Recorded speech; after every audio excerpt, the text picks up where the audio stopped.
신부님 사랑합니다. 감사합니다. 네, 감사합니다. 네. 새해 벽두부터 이렇게 나오셔가지고 새로운 시작을 우리가 하게 됐는데 말씀해주신 대로 새해 복 많이 받으시기 바랍니다. 우리 전통적인 인사인 것 같아요, 그죠? 네, 새해 복 많이 받고 바라는 거 원하는 거 다 이루시고 아픈 거 다 나으시고 그다음에 하느님과 더 가까워지시고 죽어야 되겠네요. 이거 죽어야 다 이루어지는 거 아닐까요? 고통도 또 근심, 걱정, 불안, 두려움, 미움, 분노 이런 것도 다 없어지고 그런 게 없어지면 좋겠는데 그러려면 이제 빨리 죽어야죠. 죽지 않고 살기 위해서는 그런 것들을 다 있는 그대로 받아들여야 된다는, 그게 살아있다라는 또 증거가 되는 것 같습니다. 네, 제가 나이가 29밖에 안 됐지만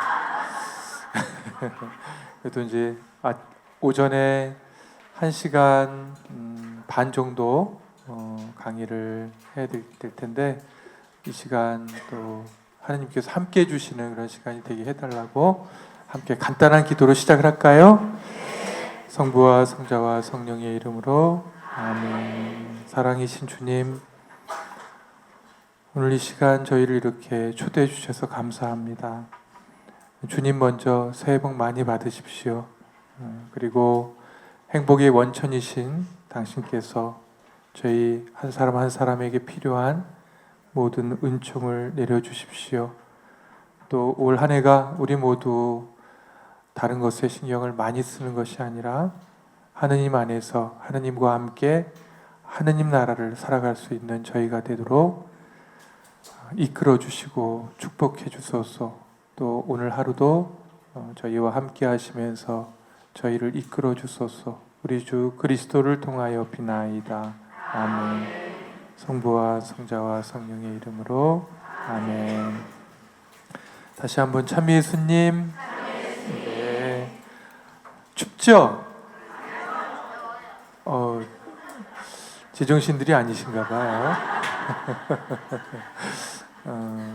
하느님을 만나고 하느님 말씀을 듣고 또 어떻게 하면 또 한 해 주님과 함께 기쁘게 행복하게 지낼 수 있을까, 그런 기대로 오셨기 때문에 추위도 추위로 느껴지지 않는 것 같습니다. 네, 여기 제일 멀리서 온 분이 어디서, 제주도에서 오신 분 계신가요? 네, 잠깐 뭐 이렇게 하지 마세요. 헷갈리니까. 네.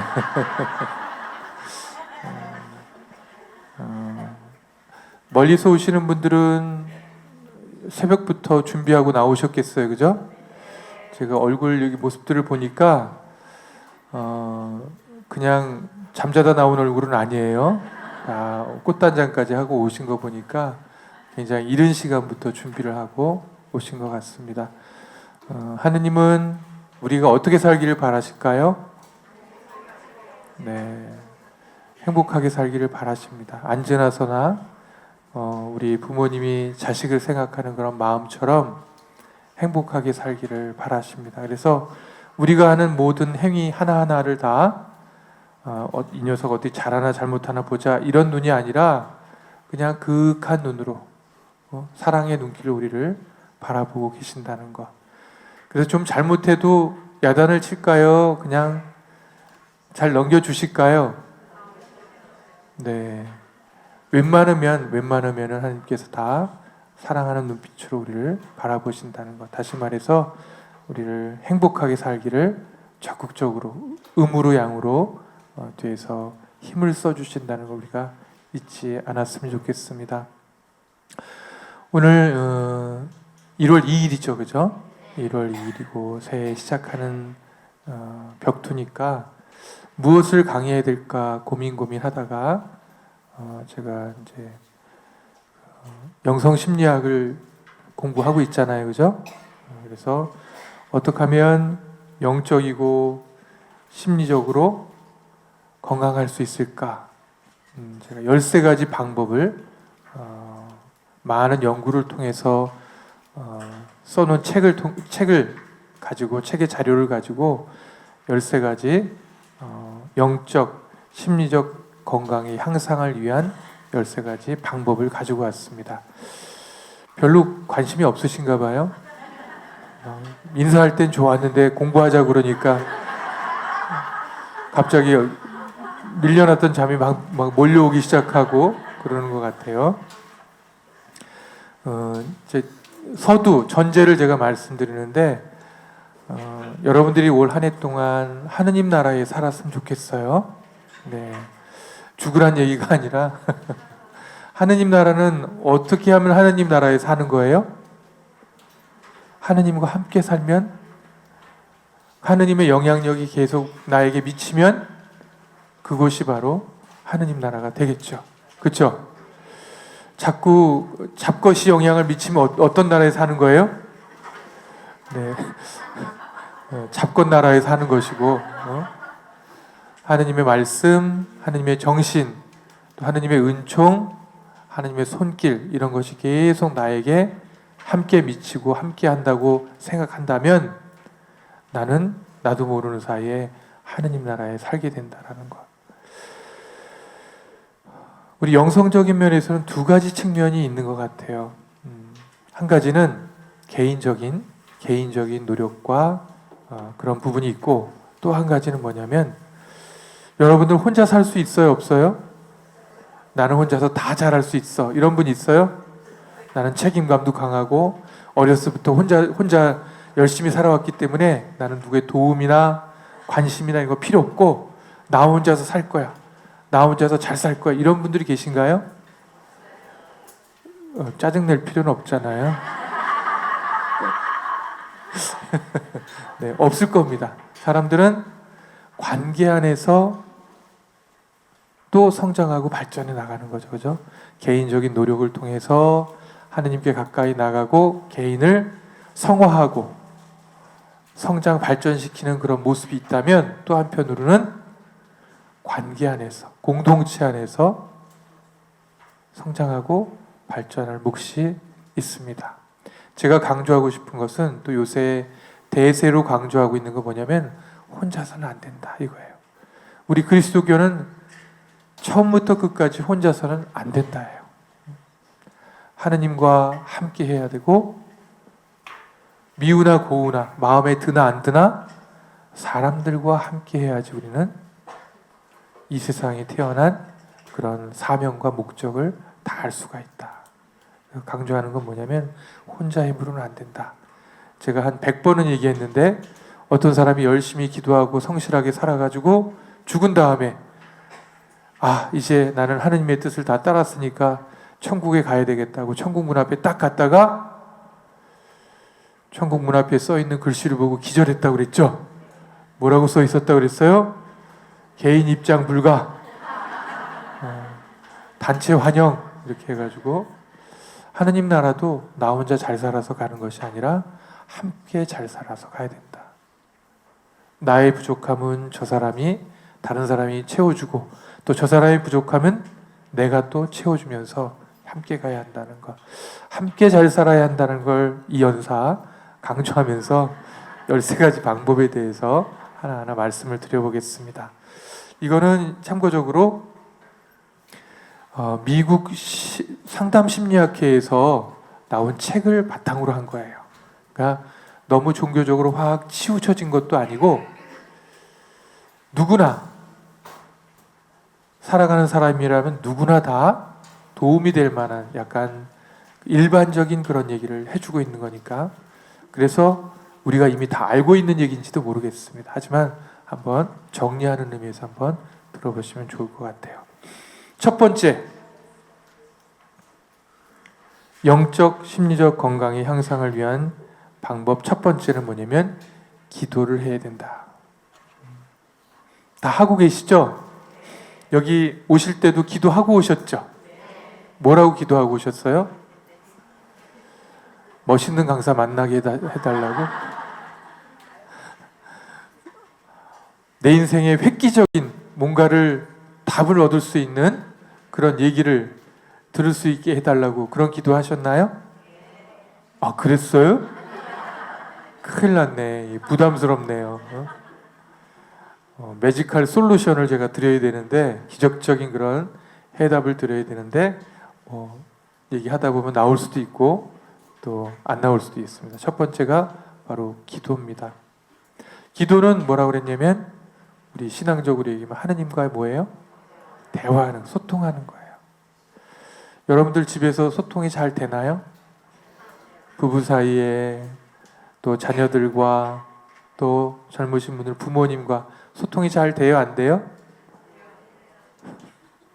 왜 대답이 없어요? 가끔 되고 대부분 안 되죠. 네. 어디선가 제가 그 뉴스에서 봤는지 어디서 봤는지 우리나라 정말 부부간의 대화가 정말 안 된대요. 근데 진정한 대화가 이루어질 때가 언제냐면은 이혼을 앞두고 이혼 사유를 얘기하고 이럴 때 그때서야 진정한 대화가 이루어진대요. 평상시에는 다 자기 생각들, 저 사람이 내 마음을 알겠지, 내 마음을 다 이해하고 있겠지, 내가 알아듣게 얘기했으니까 들었겠지, 이렇게 생각한다는 거예요. 남편도 아내도. 그러면서 서로 안 듣고 있고 서로 이해를 못하고 있고 자기 생각만 하고 있고. 대화의 출발점은 뭐냐면 듣는 것부터 아닐까요? 내가 한 3, 40년 살아보니까 저 인간이 하는 얘기 입모양만 봐도 뭔 얘기를 하려고 그러는지 내가 알아. 그럼 그 다음부터 들어요? 안 들어요? 들을 필요가 없죠. 그런데 대부분 오해나 착각을 하고 있는 거예요. 내 식으로 알아듣고 있는 거죠. 사람은 대화할 때 어떤 얘기만 듣는다고요? 지가 듣고 싶은 얘기만 듣는다고 그랬잖아요. 상대방에 대해서도 자기가 생각하는 관점으로만 바라보게 된다는 거죠. 그래서 우리가 우리 마음속에 개 두 마리가 있다고 그랬는데 조심해야 돼요. 무슨 개가 있냐면 편견과 선입견이라는 못 알아들으신 분이 있어요. 네. 개 두 마리가 있는데 상대방 있는 그대로 모습대로 받아들이지 못하고 내 방식대로 자꾸 거기다 칠을 해가지고 바라보게 되는 거예요. 내가 화가 많은 사람은 다른 사람들이 어떻게 보일까요? 다 내 화를 북돋는 사람으로 보인단 말이에요. 그리고 가만히 지가 화났는데 세상에 이렇게 화난 인간들이 많아 보이는지 모르겠어요. 내 마음을 바깥으로 던져서 보기 때문에 그렇습니다. 대화가 잘 되려면 어떻게 해야 돼요? 저 사람의 얘기를 정확하게 들어야 되겠죠. 그죠? 이걸 정확하게 듣는다. 이걸 우리 뭐라고 얘기해요? 뭘 해야 된다? 경청을 해야 된다. 경청을 해야 된다는 얘기 많이 들어보셨죠? 근데 경청보다는 그냥 다 쇠기의 경읽기처럼 다 흘려버리는 경우가 너무 많아요. 그러니까 우리는 자신도 모르게 점점 외롭게 살아가는 거죠. 근데 저 사람을 다 알고 나는 저 사람한테 얘기를 전달을 하는데 왜 이렇게 답답하지 뭔가?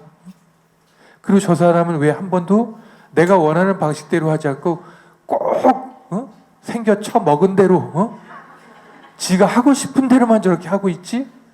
근데 본인은 또 어떻게 해요? 본인도 그렇게 하고 있으면서 상대방만 탓을 한단 말이에요.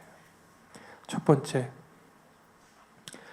우리가 건강하게, 영육 간에 건강하게 살아가는 방법 첫 번째 뭐냐면 기도인데, 기도의 핵심 뭐냐면 듣는 거예요. 먼저 듣는 거. 여러분들 제가 보니까 눈을 동그랗게 하고 저를 쳐다보면 잘 들으시네요. 지금은 이렇게 쳐다보면서도 듣고 싶은 것만 듣고 계신가요? 전부 다 들어요? 이따가 확인 한번 해보겠습니다. 다 들었는지 흘렸는지. 예, 좋습니다. 일단은 잘 들어야 됩니다. 잘 들으려면은 어떻게 해야 될까요? 그 사람을 쳐다봐야 돼요? 딴 데를 봐야 돼요? 이렇게 귀를 대고 딴 데 봐야 돼요? 상대방 얘기를 잘 들으려면 먼저 쳐다봐야 됩니다. 그 사람을. 쳐다보면은 그 사람 얘기가 잘 들리기 시작해요. 눈과 눈이 마주쳐야 돼요. 여러분들 부부 사이에 눈과 눈 마주친 지 얼마나 됐나요? 스쳐 지나가듯이 본 적은 있지만 뻔히 눈을 바라본 적이 언제쯤이에요? 네. 눈이 풀렸겠죠 아마. 드물어요. 눈을 바라보면서 얘기하는 게 생각보다 그렇게 쉽지가 않은 것 같습니다. 하느님과도 마찬가지예요. 사람들과 안 되는 사람이 하느님과 잘 될까요? 제가 처음에 한 20 몇 년 전에 상담을 하러 갔어요. 상담하러 갔는데 신부님은 힘드실 때 어떻게 하십니까? 그래서 그냥 뭐 기도하고 뭐 그러죠. 그랬더니 제가 신부님을 보기에 신부님은 참고 억압하고 누르는 걸 많이 하시는 것 같습니다. 지금 기분 이렇게 물어보면 잘 모르겠는데요? 답답한데요? 이런 얘기만 하고 감정을 얘기도 못하는데 자기 감정도 알지 못하면서 어떻게 상대방의 감정을 알 수 있겠습니까? 저한테 그런 얘기를 하는 거예요. 그 신부님이. 상담해 주던 신부님이. 그렇구나. 내가 내 감정을 알아야지 상대방의 감정도 알 수 있는 거죠. 그죠? 내 안에 칼라가 흑과 백만 있는데 어떻게 남들이 칼라로 보이냐고요. 흑과 백으로 보이지. 마찬가지로 내가 사람들과 대화를 못하는 사람은 하느님과의 대화도 잘할까요? 못할까요? 잘하고 있다고 대답하고 싶죠? 사람들하고는 안 돼도 하느님과하고는 잘 됩니다. 이렇게 얘기하고 싶으실 것 같아요. 근데 그렇지 않아요. 사람과 대화를 잘 못하시는 분들은, 주로 일방통행을 하시는 분들은 하느님과도 그냥 일방통행이에요. 하느님 이걸 도와주시 이렇게 해주기 잘 들으셨죠? 그리고 딱 떠나버리는 거예요. 이제 통보만 하고. 근데 이게 무슨 스타일이에요? 이게 엄마들 스타일이잖아요. 아들 얘기 좀 하자 불러놓고 너 이렇게 해야 되는 거 아니야? 알았지? 이렇게 해. 왜 대답 안 해? 네. 끝. 이게 대화예요? 지시예요? 잘 아시네요. 대화예요? 일방통행이에요? 기도도 우리가 이런 식으로 하기가 쉽상이라는 거예요. 그리고 뭐라고 그러냐면 듣지도 않으면서 왜 응답을 안 해주시는지 모르겠다고. 내가 기도를 얼마나 많이 했는데 수십 년 동안 기도했는데 응답을 안 해주신다고 막 하느님한테 가서 항변하지 않고 저한테 와서 항변을 하는 거예요. 신부님 이럴 수가 있어요 하면서. 우리가 뭘 안 하고 있는 거예요? 듣는 걸 안 하고 있단 말이에요. 기도를 하고 나면 가만히 앉아서 하나님이 나에게 어떤 말씀을 해주시는가 들으려고 하는 그런 귀를 가져야 되는데 우리는 바빠요. 시간이 없어요. 통보만 하고 들으려고 하지 않는다. 기도란 하느님과 대화이고 대화에는 요소가 여러 가지가 있는데 듣는 사람, 듣는 자, 말하는 자, 말의 내용과 또 그 사람이 나에게 전해주는 피드백이 있어요. 이게 네 가지 대화의 요소예요. 화자, 말하는 사람, 듣는 사람, 말의 내용, 또 그 사람이 내 말을 듣고 여기에 뭐라는 거? 응답하는 것까지. 이게 대화란 말이에요. 이게 네 개가 있어야 대화인데 이 중에 하나가 뭐가 빠진다면 대화가 성립이 되지 않는 거겠죠. 또 어떤 성인께서는 기도란 뭐냐면 영혼의 호흡이라고 그랬어요. 호흡. 여러분들 호흡이 멈춰지면 어떻게 돼요? 누가 꼴까닥이라고 그랬어요. 네. 죽는 거죠. 그죠? 육체는 멀쩡하고 얼굴은 이렇게 화사하고 반짝반짝 빛나는지 모르지만 영혼은 찌그러져 있는 거예요. 지식 상태에 있는 겁니다. 그래서 우리가 기도하는 것을 멈추지 말아야 할 것이고 기도 중에 중요한 건 뭐냐면 규칙적인 기도를 하는 거예요. 여러분들 규칙적인 기도 하시죠? 어떤 분들은 큰 뜻을 이루기 위해서는 아주 센 기도를 해야 된다고 생각해요. 그래서 센 기도 중에 하나가 뭐냐면 9일 기도예요.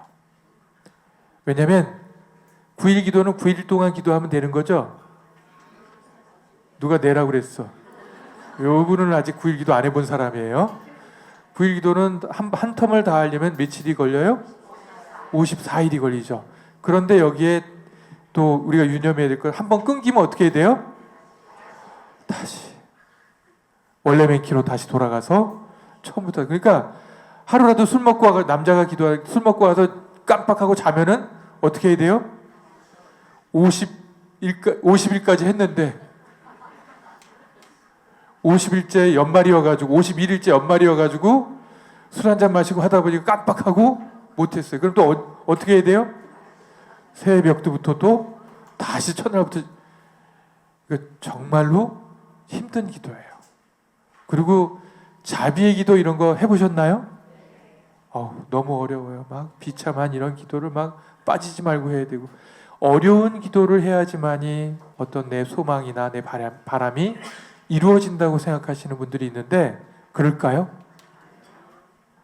하나님은 우리가 고생 좀 하고 막 괴로움을 당하고 그래야지 그 안타까움을, 힘든 걸 보시고 안타까워서 답을 주실까요?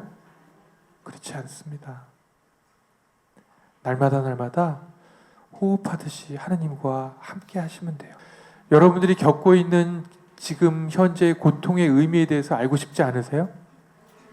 내가 왜 지금 이렇게 힘들어야 하는지, 왜 내 주변에 이렇게 썩을 놈들만 있는지, 왜 나를 힘들고 어려운 상황이 계속 이렇게 반복이 되어 가는지, 그 의미를 알고 싶지 않나요?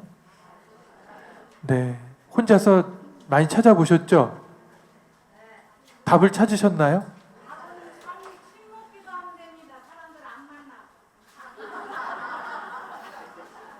여기서 또 이렇게 잠깐 걸리는 얘기가 나오네요.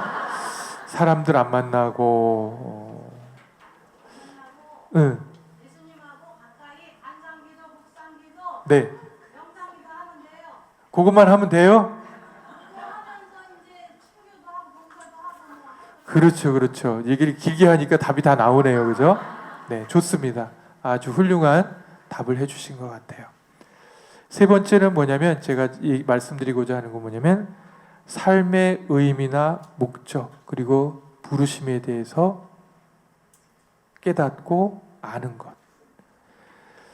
제가 부르심이라고 얘기했는데, 신부나 뭐 성직자나 수도자가 되는 걸 갖다가 뭐라고 그래요? 그런 부르심을 성소라고 그러죠. 그럼 결혼하는 건 뭐예요?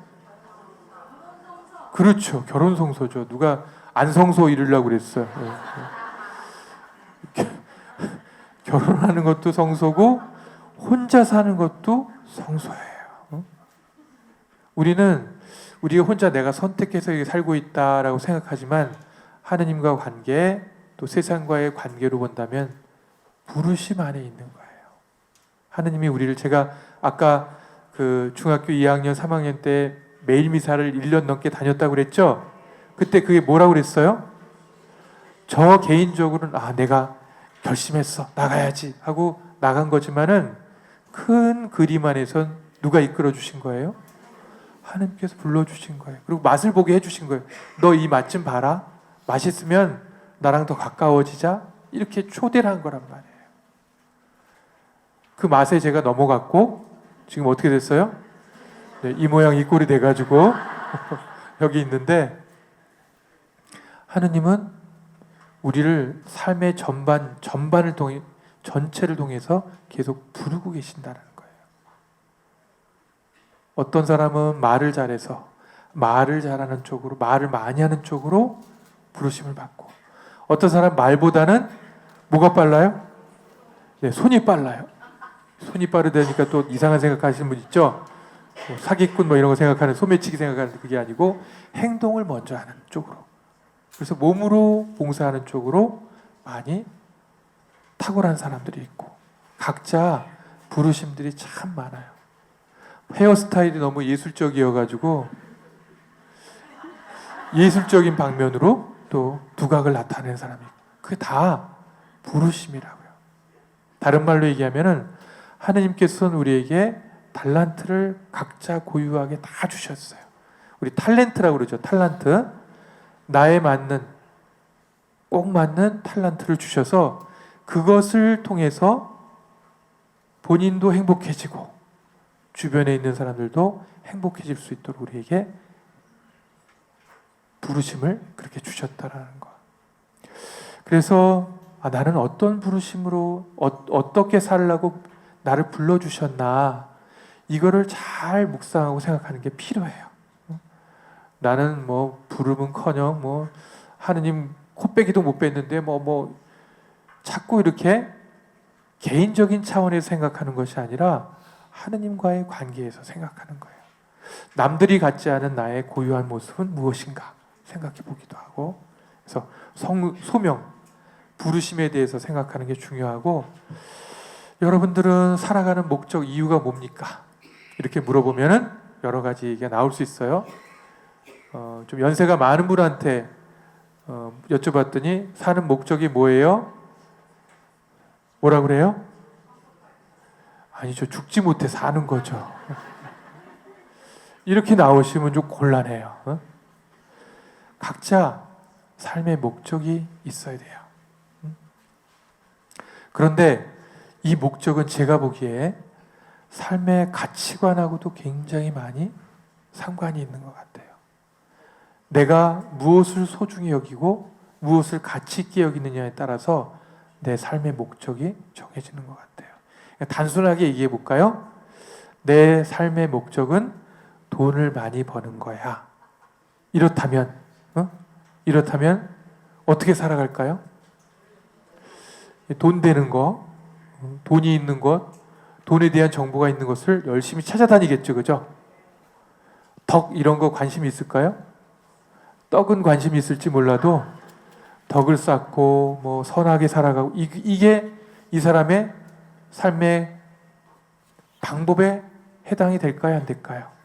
안 되죠. 정보, 어떻게 하면 돈을 많이 벌 수 있을까? 어떻게 하면 돈 많은 사람들하고 친해질 수 있을까? 이게 이 사람의 삶의 방식이 돼버린다고요. 목적에 따라서. 거꾸로 우리식으로 얘기하면 어떻게 하면 내가 더 거룩하게 행복하게 살 수 있을까? 그냥 나만 행복한 게, 남 괴롭히면서 행복한 게 아니라 내 주변 사람들도 행복하고 나도 행복할 수 있을까? 이런 지향으로 살면은 행복에 대한 관심을 막 가지면서 살 거란 말이죠. 책도 읽고 좋은 강사 있으면 쫓아다니면서 해민 스님도 쫓아가고, 또 뭐 황창현 신부님도 우리도 있어요, 그죠? 황창현 신부님 쫓아가고, 또 홍성남 신부님도 강의 듣고, 또 누가 있을까요?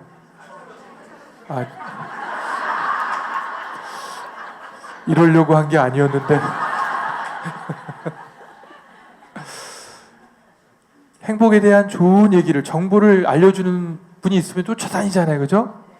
또 신앙에 관심이 많으면 또 그것에 또 인생의 목적이란, 여기서 100년도 안 되는 이 삶을 잘 살겠다고 바둥바둥거리는 것이 아니라 이것을 넘어선 영원한 생명까지 바라보면서 가야 된다. 더 의미 있고 더 가치 있게 살아야 된다. 이렇다면은 지금 현재 불행하고 힘들고 아프고 괴로운 이거에 연연하지 않게 된다는 거예요. 더 큰 그림으로 바라보게 되는 거죠. 미국에서 가장 영향력이 많은 책 10권 안에 드는 책이 제가 지금 소개하려는 책이에요. 무슨 책이 있냐면, 이것도 한 10번 이상을 말씀드린 것 같은데, 빅터 프랭클이라는 사람이 쓴 죽음의 수용소에서 로고테라피, 이런 책이 있어요. 왜냐면 이 사람은 나치 시절에 아우슈비츠 수용소 들어보셨죠? 가봤는데 너무 눈물이 나왔어요. 딱 성지순례 하면서 거기 폴란드에 있는데, 폴란드에 가봤는데 딱 보자마자 그 화장실이며 그 사람들이 있었던 이런 장소가 터가 남아 있었는데 너무나 설명 들으면서 막 눈물이 나오더라고요. 여기서 수십만 명, 엄청나게 많은 숫자의 사람들이 죽어나갔구나. 살아있는 사람도 영양실조에 걸려가지고 막노동을 계속 했던 거예요. 거기에 살았던 사람이 바로 빅터 프랭클이라는 사람인데, 이 사람이 그 와중에도 사람들을 보고 관찰하고 연구를 한 거예요. 그냥 죽음의 수용소니까 죽어야 되는데 어떤 사람은 이 상황에서도 눈이 동글동글해져가지고 잘 살아가고 있어요. 힘들고 괴롭고 아프지만, 배고프지만 길을 쓰고 살아가는 사람이 있고, 어떤 사람은 살려고 노력하다가 어느 순간 포기해버리고 그냥 접는 거예요. 근데 이 사람의 관찰에 의하면 그냥 마음을 접는 순간, 삶의 의미를 잃어버린 순간 이 사람은 그냥 육체도 사그러지게 됐다는 거예요. 2, 3일 후에 시체로 발견이 되는 거예요. 이 사람이 관찰했을 때 누가 포기했는지 딱 보니까 알겠더라는 거예요. 담배를 막, 그 귀한 담배 한 대면은 이 식사를 한 3끼 정도를 바꿔 먹을 수 있는 건데, 담배를 하루에 서너 대를 막 피는 거예요. 아, 저 사람은 뭐 했다? 인생을 포기했구나. 며칠 후에 시체로 발견이 되는 거예요. 똑같은 조건에서 살지만 어떤 사람은 길을 쓰고 살아가고, 근데 그 길을 쓰는 게 억지로 길을 쓰는 게 아니라 의미와 목적이 있기 때문에 살아가는 거예요. 암만 힘들어도. 여기 혹시 6.25 겪으신 분 계신가요? 몇 살이었어요? 7살 때 험한 거 이런 것도 보셨나요? 기억도 나고, 7살 때인데 기억도 나고. 6.25 같은 그런 전쟁이라든가, 그 전쟁 막 폭탄이 터지고 이런 경험했다면은 제정신으로 살아갈 수 있을까요? 그리고 6.25 끝난 다음에 1950년대부터 60년대까지 우리 삶에서 무엇으로 걱정을 했을까요? 먹을 게 없었죠. 저도 나이는 29밖에 안 됐지만은 제가 살 때도 무슨 얘기가 있어요? 보릿고기라는 얘기를 들었었어요. 제가 어렸을 때. 그렇게 배고프고 힘든 시절이 있었단 말이에요. 지금 여기 계신 분 중에서 배고픈 분 계세요? 식사 때가 돼가긴 하지만. 삶 안에서 정말 먹을 게 없어서 걱정하는 율이 1950년대하고 지금 2020년을 바라보는 이때하고 어느 때가 더 배고플 때예요? 지금이 더 배고파요? 협조 좀 해주세요. 지금은 배부르고, 지금은 요즘은 뭘 해요? 다이어트를 하죠, 그죠? 너무 많이 먹어서 빼려고 애를 쓰는. 근데 행복 지수로 따진다면은 그때가 불행했고 지금이 행복한가요? 그럼 뭐예요? 네? 배고팠어도 그때가 나서 그때 돌려보내 드릴까요?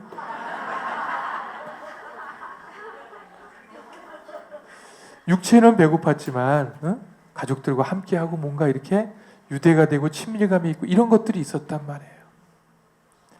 그러니까 열악한 환경이나 고통의 상황이나 육체적인 불편함이나 이런 병이나 이런 것들이, 이런 것 자체가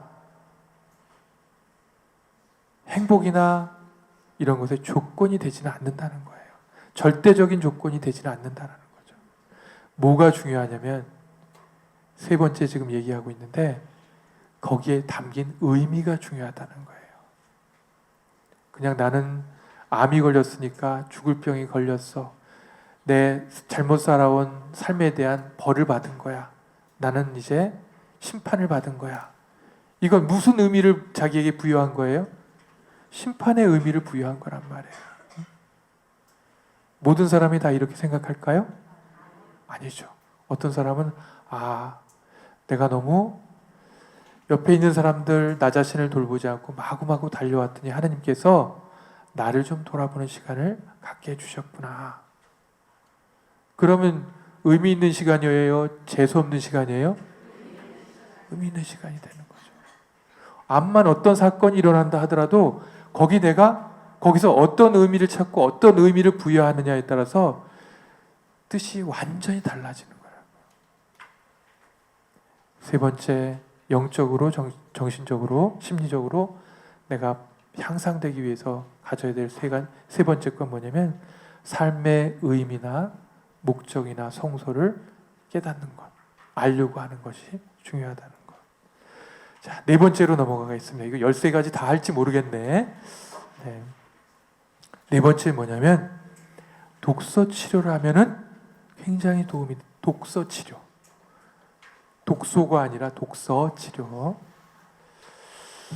제가 독서 치료를 하고 있죠. 제가 우리 가족 모임이라고 그래가지고 처음에는 알코올 중독 가족 모임으로 시작을 했는데 조금 있으니까 이제 도박 중독에서도 같이 오시고 또 각종 중독에서 또 오고, 그러니까 중독자가 아니라 중독자 가족들을 위한 그런 프로그램을 하기 시작했는데 그 다음에 또 어디서 오냐면 정서적인 불편함이 있잖아요. 우울이라든가 불안이라든가 두려움이라든가 대인관계 어려움, 아니면 자녀들과의 소통이나 관계가 어려운 분들이 하나하나씩 이렇게 모여서 같이 작업을 했는데 벌써 한 20년 가까이 되네요. 근데 거기서 핵심적으로 하고 있는 게 뭐냐면 독서 치료예요. 책을 읽고 책의 내용들을 나누고 또 그 책에 관련된 내 생활을 나누는 거예요. 그러다 보면은, 그러니까 만약에 그냥 내 삶만, 생활 체험만 나누게 된다면은 거기가 될 확률이 상당히 높아요. 그리고 나중에 얘기하다 보면은 이제 내 속 얘기 하기도 이제 지겹다. 또 내 속 얘기 막 드러내는 걸 까발리는 것도 창피하고 내가 이상한 사람 같아. 그래서 안 하게 된단 말이에요. 그런데 좋은 책을 가지고 읽은 다음에 함께 나누기 시작하면은 내 생활 나눔도 있지만 책을 통해서 어떻게 하게 돼요? 배우게 되겠죠. 정보도 얻을 수 있고 치료의 방법, 또 건강해지는 방법들을 자꾸 알게 되면서 점점 향상이 되는 거예요. 독서 치료를 해보니까 그 장은 배움의 장이 되고 두 번째는 나눔의 장이 되더라고요. 그리고 치유의 장이 되고 해소의 장이 됐어요. 그리고 더 나아가서는 같은 삶이라는 게 쉽지가 않구나 하면서 뭘 생각하냐면 너나 나나 똑같진 않지만 달라요? 같아요? 비슷하다는 걸 알게 되는 거예요. 처음에 왔을 때는 나처럼 불행한 인간은 없을 거야 하고 나왔는데 얘기를 들어보니까 나보다 더한 사람이 있어요. 그러면 어때요, 기분이? 아싸. 나만 힘든 줄 알았는데 나보다 더 힘든 사람이 있네? 내 건 별거 아니었네? 그러니까 안심이 되는 거예요. 이러면 안 되는데, 그리고 무슨 생각이 드냐면 정말 힘들어하고 괴로워하고 내 속에만 있었는데 뭔가 도와주고 싶은 생각이 드는 거예요. 그리고 힘이 되어주고 싶은 생각이 드는 거예요. 이 말은 뭐예요? 내가 힘이 생겼다는 거예요? 안 생겼다는 거예요? 벌써 자존감이 올라가고 힘이 생겼다는 뜻이에요. 이상하게도 사람들 안에는 남들이 힘들어하는 걸 보면은 힘이 나. 이상하게. 제가 설악산을 등반한 적이 있는데 힘들어서 죽겠어요. 막 숨이 꼴깍꼴깍 넘어가려고 그러는데 언제 쉬자고 얘기하지 하고 올라가는데 옆에 있던 친구가 도저히 못 가겠어 팍 쓰러지니까 갑자기 가가지고 괜찮아 막 하면서 숨이 넘어갈 뻔한 제가 막 위로를 해주고 등을 이렇게 쓰다듬어 주고 있는 거예요. 잘난 척하면서 속으로 잘 됐다. 이 기회에 쉬자 하면서 막 격려. 나는 하나도 안 힘든냐. 그래서 혼자가 아니라 여러 사람이 만나면은 어떨 땐 내가 무지 힘들 때가 있어요. 상황적으로. 또 내가 좀 이렇게 좋아지면 또 옆에 있는 사람이 여러 사람 중에 한 분이 또 어때요? 힘들어서 막 죽으려고 그럴 때가 있어요. 그럴 때 함께 얘기를 들어주고 또 하고 싶은 얘기도 하고 그러다 보면은 서로가 무슨 느낌을 받냐면 일치된다는 느낌을 받아요. 우리가 굉장히 친하고 하나다 이런 느낌을 받아요. 실은 그것처럼 치유적인 것이 없습니다. 하나 되고 일치되는 것. 우리 그 영성의 성장의 단계가 3개가 있는데 들어보셨어요? 정화와 조명과 일치의 단계. 그 평화방송에 여러분들 인터넷 할 줄 아시면 평화방송에 가서 영성 강의하는 걸 쫙 이렇게 들어보시면은 우리 이제 같이 학교 다녔던 전영준 신부님이 그 영성 신학교 가톨릭 영성 신부님이신데 자세하게 그런 내용들을 알려줄 거예요. 찾아보시면은 기본적으로 뭐냐면 영성의 단계는 정화와 조명과 일체 단계인데 물론 이것은 하느님과의 관계에서 얘기해요. 하지만 사람들과의 관계하고도 딱 연관시켜 본다면 나 혼자 이렇게 혼자 행복할 수 있을까요? 전제 처음 시작할 때 얘기했죠? 함께 있을 때 더 행복할까요? 지금 함께 하는 것 때문에 힘들어서 여기 온 분들이 많은가 봐요. 대답이 많이 안 나오는 것 같은데 혼자 할 때의 기쁨보다 함께해서 얻는 기쁨이 훨씬 더 커요. 요건 또 좋은 예가 될지 모르겠는데 제가 어렸을 때 아버지를 따라서 이제 아버지가 군인이어서 이사를 많이 다녔는데 세들어 살았어요. 근데 그 세들어 사는 집들이 여러 집 있었는데 제가 한 국민학교 한 1학년, 2학년 때 세들어 사는 아저씨들 또 주인 아저씨 다 모여가지고 고스톱을 치는 거예요.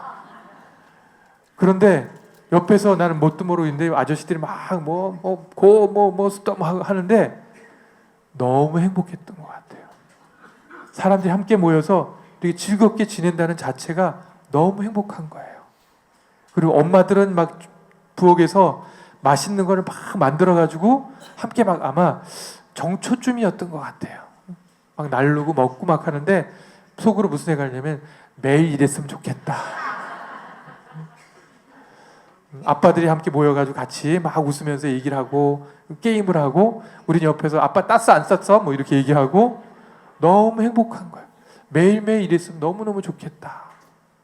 함께하는 즐거움이 혼자 뭔가 성공하고 성취하는 행복보다 너무나 큰 기쁨을 준다라는 거예요. 독서 치료는 말씀드렸듯이 어떤 좋은 서적을 매개로 해가지고 나눔을 하는데 제일 큰 기쁨이나 행복은 뭐냐면 일치감을 경험하는 거예요. 함께 우리가 너무 잘 통하는구나. 우리는 하나구나. 영성 단계의 마지막은 뭐냐면 일치예요. 성부, 성자, 성령이 하나이신 것처럼 우리가 하느님과 하나 될 때 어떤 말로도 형언할 수 없는 그런 기쁨을 체험하게 된다는 것. 그리고 또 사람들은 누구나 친밀하고 따뜻한 관계를 가져야지 행복감을 느낍니다. 이게 인간의 본성인 것 같아요. 그리고 여러분들 어렸을 때 기억나시죠? 빵 살 때 엄마가 안아주고 젖주고 했을 때 기억나세요? 기억은 안 나요? 그랬을까요? 안 그랬을까요? 엄마가 젖주고 업어주고 안아주고 막 울구름 똥 닦아주고 다 그랬겠죠, 그죠? 그렇게 붙어서 살면서 우리 안에는 친밀하고 따뜻한 거에 대한 원초적인 기억들이 다 있어요. 또 그렇게 사랑을 받고 싶은 마음이 계속 있어요. 나이가 들면은 사랑 안 받아도 되고 인정 안 받아도 되죠? 또 화를 내려고 그러세요?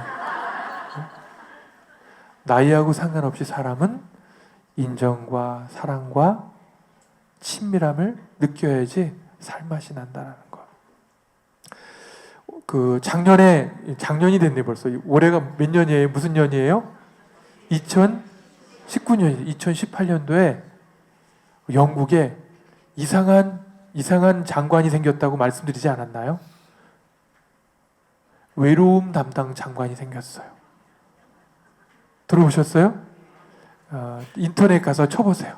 아니면 핸드폰에 이렇게 해가지고 검색을 외로움 장관 치면은 2018년도 영국이 딱 나와요.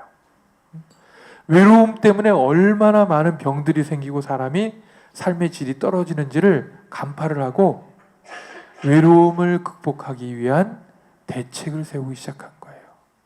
그리고 연말쯤에 뭐가 또 생겼냐면 자살 예방 장관이 생겼어요.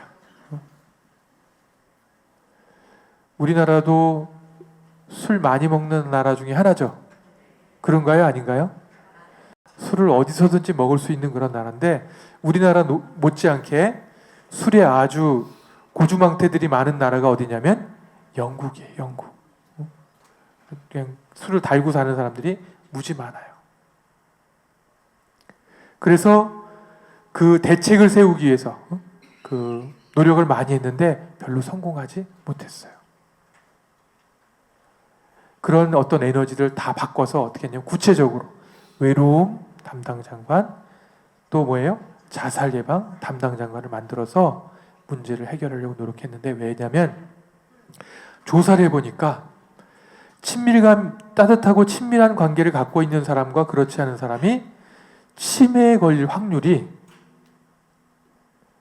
60%가 더 높다라는 거예요.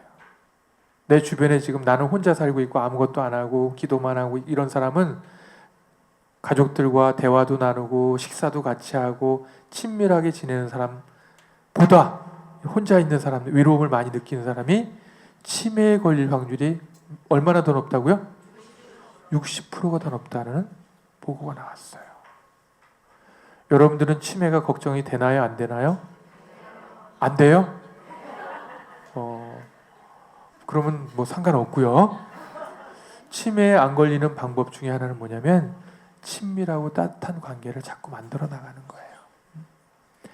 이성 간에 안 되면은 어떻게 해요? 동성 간에 수다 많이 떨 수 있잖아요. 같이 만나고 얘기하고 친해지는 관계가 오랫동안 죽을 때까지 있어야지 정신적으로 건강할 수 있다는 겁니다. 그래서 권해드리는 거, 뭐 하자? 독서 치료를 하자. 그냥 그 책만 혼자 읽고 고상하게 햇빛 극히 들어오는 것을 이렇게 읽지 말고, 책은 그렇게 읽지만 읽은 거로 끝나는 것이 아니라 모임을 만들어서 함께 나누는 작업을 하는 거. 여기에 하느님이 함께 하실 겁니다. 아셨죠? 5번째는 뭐냐면 어렵다. 공동체 의식에 참여하는 거예요. 다른 말로 할게요. 성당 활동, 전례 활동을 열심히 하라고 권하는 겁니다. 종교 활동을 종교에서 함께 기도하고 함께 한 목소리를 노래하고 이거를 반드시 해야 된다는 거예요. 제가 처음에 메주고리의 성당에 갔을 때 아주 신비한 느낌을 받았는데, 미사 전에 성모님이 발연을 한대요. 이제 그런 그쪽에서. 그래서 성모님이 발연하는 시간 동안 모레에 묵주기도를 한다는 거예요. 그래서 이제 갔어요. 묵주기도를 하러 딱 갔는데, 자, 성부와 성자와 성령의 이름으로 아멘 시작을 하는데 다 각자 나라 말로 하는 거예요. 마갈라꾸까 콩까라 멜레멜레 다 각자 숑숑숑숑숑 하고 하는데, 동시에 시작해가지고 아멘 에이멘 하면서 동시에 다 끝나는 거예요. 그리고 먼저 끝난 사람 어때요? 또 살짝 기다렸다가 또 아베 마리아 은총이 가득하게 시작할 때 또 같이 또 탁 시작하고. 그런데 너무 신기한 느낌을 받은 거예요. 한 자리에서 다 다른 말로 지금 누구를 지금 찬양하고 있는 거예요? 하느님을 찬양하고 있단 말이에요. 와, 똑같은 기도문으로 말은 다르지만은 이렇게 기도하니까 그 기분이 몽롱해지는 거예요. 마치 초대교회에서 사람들이 그 각자 다른 언어로 기도했다는 그런 것들처럼 기분이 아주 뿅, 전문용어를 써도 될까요? 뿅 가면서 신비한 느낌을 체험하게 되는 거예요. 전례에 참여한다는 것은 혼자 기도하는 거하고 전혀 다른 거예요. 많은 사람들이, 더 많으면 많을수록 더 좋은데, 많은 사람들이 한 목소리로 똑같은 노래를 막 부르고 똑같은 기도를 크게 바치고 아무 일도 아닌 게 아니에요. 엄청난 일이 벌어지고 있는 거예요. 그래서 제가 권해드리고 싶은 거는 전례 활동 많이 하시고, 만약에 성가대 같은 거 이런 관심 있는 분 있죠? 내가 목소리가 좀 꾀꼬리 같다, 이렇게 그 쟁반에 구슬굴러 같은 소리가 그런 소리가 난다. 그럼 어떻게 해야 돼요? 성가대에 들기를 강력하게 권하는 바입니다. 그리고 성당에 가서 얘기해가지고 제가 미사 전례 이렇게 해설이라든가 이걸 하고 싶다라고 청하시기 바랍니다. 공동체 전례를 통해서 우리는 마음으로 굉장히 흡족함을 체험하고 건강해져요. 그리고 하나님과 굉장히 가까워진다라는 그런 체험을 하게 됩니다.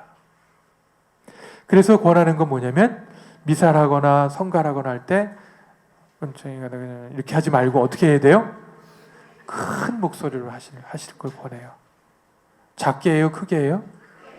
크게 해야지 선명하게 다가오고 은총도 선명하게 받습니다. 아셨죠? 성가도 크게 하고 이따가 또 이제 오후 강의도 있을 때 이제 성가도 할 텐데 그때 어떻게 하라고요? 네, 좋은 말 할 때 크게 하면은 마음속에 있는 찌꺼기들도 쫙 빠져나가고 하느님의 기운으로 가득 차게 되니까 기도도 크게 하고 전례 계응할 때도 크게 하고 성가도 크게 하면서 공동체 전례에 참여하시기 바랍니다. 이게 5번째예요. 6번째는 뭐냐면 자원봉사 그리고 자선을 많이 하는 것. 연구를 해보니까 자원봉사라는 게 정신건강 및 신체 건강에 굉장히 긍정적인 효과를 갖고 온다는 연구 결과가 있었어요. 혹시 여러분들 봉사하고 계신 분 어디든 간에 뭐 도시락 봉사 무슨 봉사 누가 눈 감았어요? 눈 감는다고 봉사가 되는 게 아니죠. 네네 손 내리시고요. 네 봉사활동 하기를 적극 권해드립니다. 특히 우울하거나 불안하거나 이런 것들이 많은 분들 있죠. 마음에 두려움이 많고 이런 분들은 행동으로 많이 푸셔야 돼요. 활동을 많이 하셔야 돼요. 땀을 내셔야 됩니다. 그러기 위해서는 주변에 뭐 성당이라든가 주변에 땀을 흘리면서 봉사할 수 있는 것을 많이 하시기를 권해드려요. 제가 몇 년 전까지 이제 복지관 관장을 하고 있었는데 지금은 아니지만은 매일 관장하느라고 막 기운이 막 쫙쫙 빠졌었는데 웃자고 한 얘기인데 아무도 안 웃네요. 그때 자원봉사자분들이 굉장히 많이 힘이 되었어요. 자원봉사자 한 분의 이 노력이 돈 얼마로 환산할 수 있는 만큼 굉장히 큰 도움이 됐어요. 그런데 시간이 가면 갈수록 봉사자가 줄어들더라고요. 제 목소리도 줄어들었죠.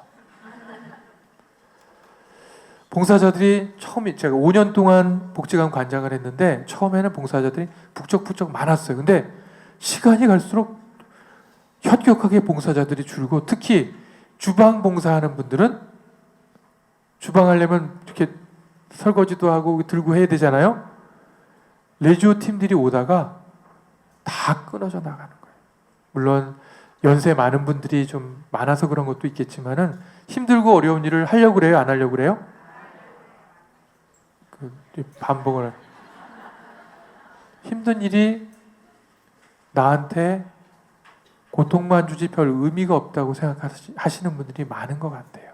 그런데 힘든 일을 많이 해야지 영적으로, 정신적으로, 육체적으로 훨씬 더 도움이 많이 된다는 거예요. 프랑스 사람들은 자기들이 행복하게 살고 품위 있게 사는 조건 여러 가지가 있는데 뭐 악기를 하나씩 다룬다, 언어를 자국어 외에 다른 언어를 하나씩 한다. 요 마지막 부분에 뭘 달았냐면은 뭘 달았을까요? 네? 봉사? 너무 정답으로 가는 거 아니에요? 뭘 달았냐면은 살아가면서 적당히 불편할 것 이렇게 달았어요. 우리들은 과학 문명의 발달 시대니까 버튼 하나 눌러가지고 뭔가 다 해결하려고 그러죠. 자기야 자기 일로 와봐 이것만 누르면 다 돼. 밥도 되고 비벼 나와 막 그런 게 있는지 모르지만은 뭔가 힘 안 들이고 간단한 동작 하나로 뭔가 해결하려고 한단 말이에요. 그럼 우리 기능들이 살아나요? 죽어요? 죽겠죠. TV 프로그램 중에서 어서와 외국인 우리나라에 처음 와서 하는 거 있잖아요. 근데 우리들이 생각하기에 잘 살다고 생각하는 나라에서 와가지고 그 가게나 매점 들어가는데 편의점 들어가면 못 들어가고 있어요. 왜 못 들어가요? 이거 누르는 걸 몰라가지고 앞에 서면 열리나 막 이렇게 하는데 안 열, 버튼을 눌러야 되는데 이걸 못 누르고 막 이렇게 하고 있어요. 우리나라가 너무나 편리하고 힘든 일을 안 하는 쪽으로만 포커스가 계속 맞춰져 가는 것이 아닌가 이런 생각이 들더라고요. 그러니까 프랑스 사람이 잘 사는 사람이 별장에 사는데 모든 걸 버튼으로 하는 게 아니라 장작을 들어 나르는 거예요. 그러면서 아유 뭐 이 정도는 해야지 우리가 좀 안락하고 할 수 있게 하죠. 몸도 움직여야지 하면서 이 막 가루 묻고 이렇게 안 좋은 걸 갖다 무겁게 들고 가면서 일을 하는 거예요. 우리들 안에 영성 생활에도 그런 것이 필요합니다. 다른 사람들을 위해서 봉사할 때 내가 굉장히 자존감이 높아지게 되는 것이고 그 다음에 아 내가 할 일이 있구나 이런 생각도 하게 됩니다. 그리고 천국에 들어가는 조건이에요. 마테오복음 몇 장이에요? 25장 31절 맞는지 지금 기억이 잘 안 나는데 저 그 최후의 심판 이야기 너는 내가 배고팠을 때 목말랐을 때 아팠을 때 감옥에 갇혔을 때 먹을 거 마실 거 또 위로와 날 찾아주었다. 언제요? 너희 가운데 힘들고 어려운 사람 보잘것없는 사람 한 사람에게 준 것이 바로 나에게 준 것이다 하면서 이 사람들은 천국으로 들어가게 한다고 이렇게 얘기를 하고 있잖아요. 그래서 봉사생활하는 것을 적극적으로 권해드리고 또 한 가지 여기 자선이라는 얘기가 나왔는데 요즘 제일 중요한 것 중에 하나가 돈 아닐까요? 돈 중요해요? 안 중요해요? 네, 대답이 제일 크네. 여태까지 중에서 돈이 중요한데 그러다 보니까 어려운 사람을 돕거나 이렇게 자선하는 거에 점점 이 돈의 양이 줄어들까요? 늘어날까요? 줄어들고 있어요. 제가 그 보육원, 그 고아원에 이제 미사도 다니고 그러는데 점점 후원 액수가 줄어들고 있어요. 가면 갈수록. 그렇게 먹고 살기가 우리가 힘들어졌나요? 네? 상대적인 지금 먹고 사는 거 불편하지 않은데 생각으로 이렇게 하면 또 힘들어지지 않을까 하면서 더 그런 압박을 많이 받고 있는 것 아닐까. 이럴 때일수록 제가 생각하기에는 마음을 열고 몸으로 조금이라도 돈으로 이렇게 어려운 사람들을 돕는 일에 앞장서야 될 것 같아요. 권해드립니다. 이게 뭐냐면 행복해지는 건강해지는 방법이라고 여기 나와 있잖아요. 성서에서도 여러분에게 권하고 심리학자들이 이렇게 연구한 거예요. 좋은 말 할 때 어떻게 하자? 자원봉사도 하고 자선도 많이 하자 이 말씀을 드립니다. 7번째는 이제 빠른 속도로 갈게요. 7번째는 윤리적인 가치와 행동을 해야 된다. 윤리란 뭐냐면 함께 잘 살기 위해서 사는 거란 말이에요. 나만 잘 사는 게 아니라 함께 잘 살기 위해서 윤리를 강조하는 거죠. 나만 잘 살면 돼요? 내가 잘 살면 누가 또 힘들어져요? 나만 쭉 올라가면 옆에 있는 사람들이 불편해진단 말이에요. 같이 잘 사는 방향으로 가자. 참을 건 좀 참고 해야 되는데 조금이라도 나 불편하게 하면은 못 견뎌. 가만 안 놔도 쫓아가가지고 막 따지고 얘기하고 그래서 얻는 결과는 뭐예요? 사이만 나빠지는 거죠. 그래서 행복해지는 걸까요? 관계만 불편해지는 거예요. 인품이 중요하다고 생각합니다. 그렇죠? 하느님을 닮은 그리스도의 향기가 나는 우리가 되었으면 좋겠어요. 윤리 도덕적으로 살 때 그것은 뭐냐면 나를 억압하고 통제하고 막는 것이 아니라 함께 행복하기 위한 조건이라는 걸 생각하시면 좋겠어요. 8번째, 용서하기, 감사하기, 친절하기. 잘하고 계신 거죠? 용서 잘 돼요, 안 돼요? 잘하고 계신다면서요. 용서를 해줘야지 내가 용서를 받을 수 있어요. 용서를 하면은 누가 편해지는 거예요? 근데 왜 안 해요? 말할 때마다 잘 안 되죠, 그죠? 그래서 하느님이 필요한 거예요. 지금까지 제가 쭉 얘기했던 건 혼자 하는 게 아니라 하느님과 함께 해야 되는 거예요. 혼자 힘으로는 할 수 없는 거예요. 용서하고 감사하는 거. 이 자리에 온 거 감사해요? 안 감사해요? 네, 감사하세요. 네, 제가 너무 엉뚱한 얘기를 해서 죄송합니다. 네. 저도 여러분과 이렇게 함께 만날 수 있어서 새해 둘째 날이죠, 그죠? 거의 첫날부터 함께 만날 수 있어서 너무 감사한 마음을 갖고 있습니다. 그리고 마음이 각박해지면 우리들이 짜증을 많이 내는 것 같아요. 인상도 많이 쓰고 전반적으로 사람들이 마음이 편하지가 않아요. 그러니까 사람들 대할 때도 말도 거칠게 하게 되고 뭐요? 하고 그냥 무뚝뚝하게 하게 되는 것 같아요. 제발 제가 권해드리는데 친절했으면 좋겠어요. 친절하시죠? 갑자기 왜 이렇게 목소리가 다정다감해졌어요? 친절하고 상냥하게 상대방을 대할 수 있으면 얼마나 좋을까? 여러분들은 여러분들에게 다가갈 때 무뚝뚝하게 다가가는 거하고 다정하게 다가가는 거하고 어떤 게 더 좋아요? 네, 여러분들이 원하는 대로 다른 사람들에게 해주면 됩니다. 세상은 물질적으로 부족한 게 아니라 정신적으로 각박한 것 같아요. 그래서 우리가 먼저 친절하고 상냥하고 다정하게 지낼 수 있는 모습을 보였으면 좋겠다. 저를 보시죠? 저를 한번 보시죠. 예, 다정한 모습으로 한번 저를. 이게 다정한 표정이에요? 네, 최선을 다하고 있는 거죠. 좋습니다. 친절하고 다정한 모습으로 누구부터 먼저 하냐면 집안에 있는 사람부터. 원수는 어디 있다고 그랬어요? 어떻게 하셨어요? 원수는 멀리 있는 게 아니고 북쪽에 있고 저쪽 동선 남북에 있는 게 아니고 우리 집안에 원수들이 대부분 있다. 그 원수들에게 먼저 친절하고 상냥하게 다정하게 다가갔으면 좋겠다. 9번째, 우리가 자꾸 개인화되고 개인의 삶을 중요하다 보니까 사회적인 것에 대한 철수하는 것 같아요. 그래서 9번째 뭐냐면 사회적 정의에 밝은 사람들이 더 건강해질 수 있다, 이렇게 표현하고 있습니다. 우리 교회에서는 어떻게 얘기하고 있냐면 가난한 사람들에 대한 우선적인 선택이라는 그런 사회교류의 모토가 있어요. 나보다 잘 사는 사람들은 쫓아가가지고 인사하고 하지 말라 그런 얘기는 없지만은 그렇게 하는 것보다는 나보다 내가 보기에 힘들고 어려운 사람들에게 관심을 갖고 또 베풀고 이렇게 해야 된다라는 거죠.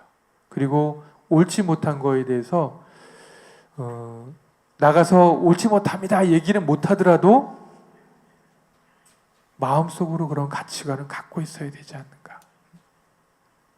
그리고 잘못되는 것에 삶이란 어쩔 수 없어 하면서 동조하지 말아야 된다는 거죠. 하느님이 내려주신 정의, 또 함께 잘 살기 위한 그런 사회 정의를 우리가 마음속으로 갖고 있어야 된다는 겁니다. 그 다음에 10번째는 영성적인 모델로부터 학습하기. 사람은 살아가면서 죽을 때까지, 제가 보기에는 죽을 때까지 영향을 받습니다. 자기 혼자는 절대로 못 살아요. TV에서 재밌는 거 있으면은 젊은 애들만 쫓아하나요? 예전에 수십 년 전에 고두심이라는 탤런트 배우가 약간 시크한 역할을 하면서 죽 같네 이런 얘기 했어요. 애들만 죽 같네 그랬을까요? 우리 어머니도 죽 같네 그러더라고요.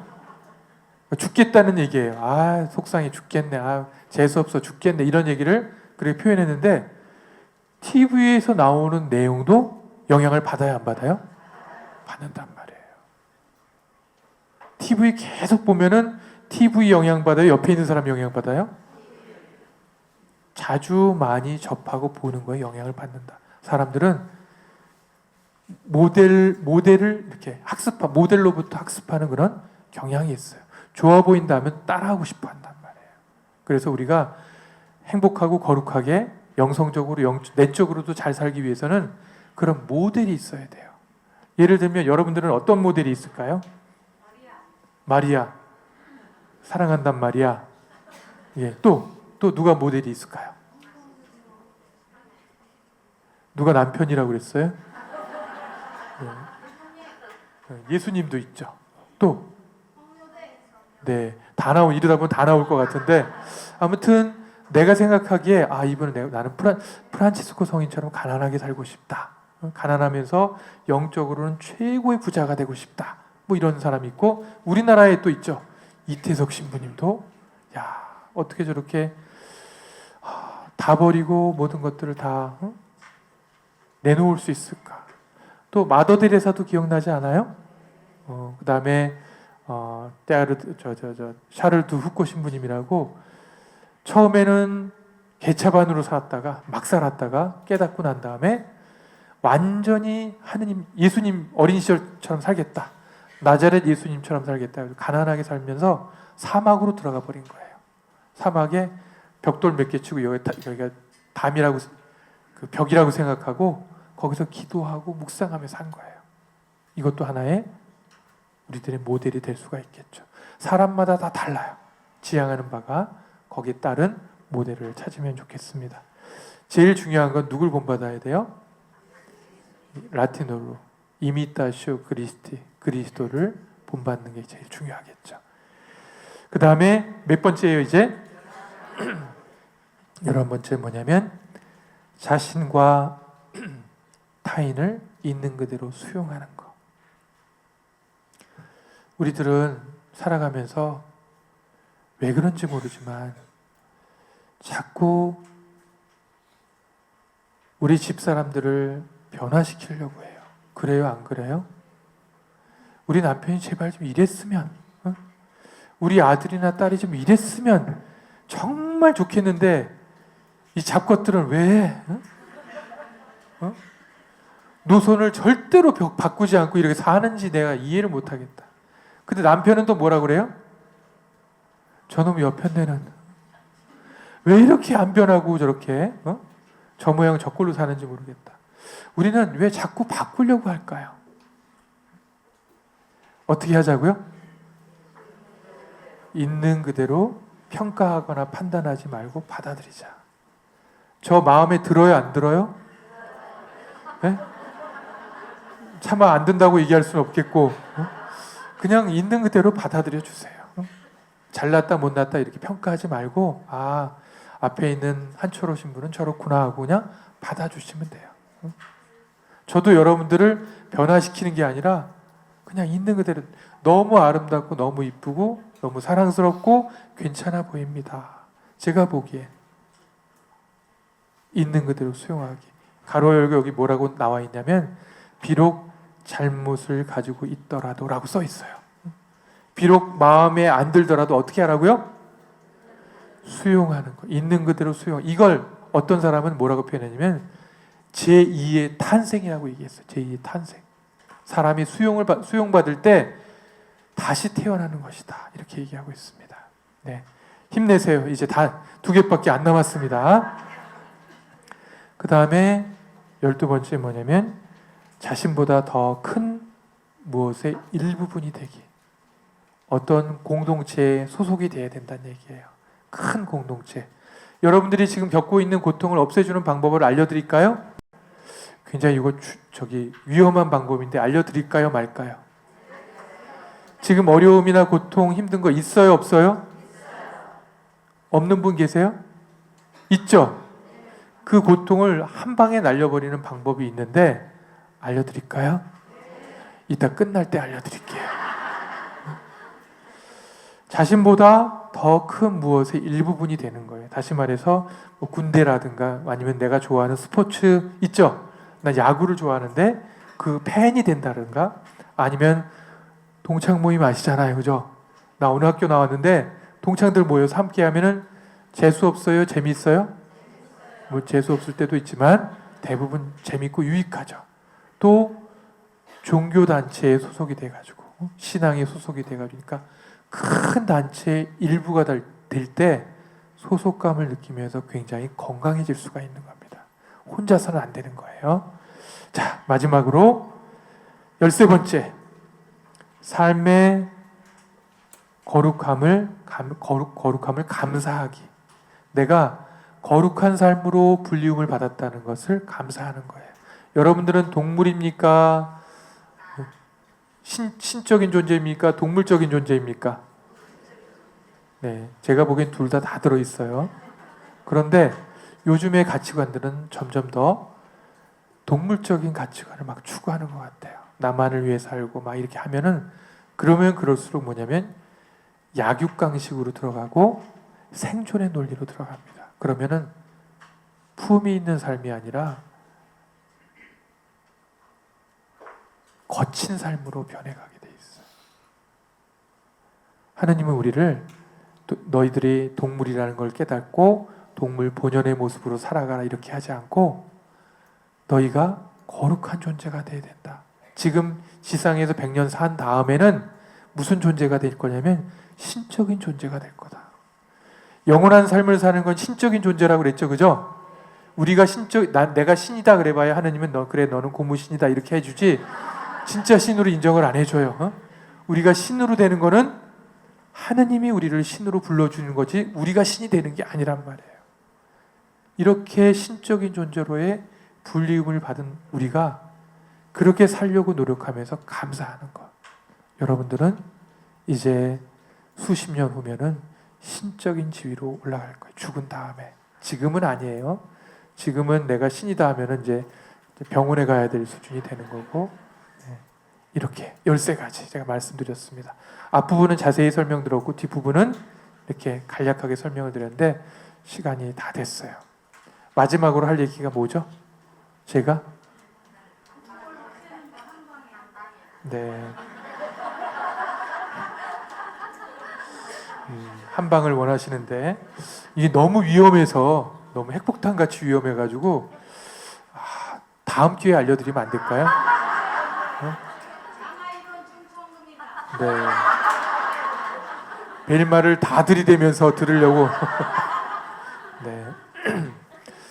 지금 현재 겪고 있는 고통이나 어려움이나 아픔들을 극복하는 방법은 뭐냐면 얘기해야 될까 말아야 될까? 네. 화내지 마시고요. 하겠습니다. 뭐냐면 지금보다 더 큰 고통을 만나면 지금 갖고 있는 아픔이나 어려움들은 다 사라져버려요. 그것을 원하시나요? 네, 선택하시면 되겠습니다. 네, 오전 강의는 이렇게 마치고요. 여러분들에게 영적, 심리적 건강의 향상을 위해서 도움이 될 13가지 방법을 말씀드렸습니다. 좀 지루할 수도 있겠지만은 보시면서 삶으로 실천하시면 좋겠고, 항상 핵심은 뭐냐면 누구와 함께 해야 된다? 누가 한초로 신부와 함께 해야 된다고 그랬어요. 네네. 하느님과 함께 하는 게 키포인트다. 이거를 잊지 마시고 하느님과 함께 하시면서 올 한 해도 하느님 나라에, 다른 나라가 아니라 하느님 나라에서 여러분들이 사시면 좋겠습니다. 끝기도 하겠습니다.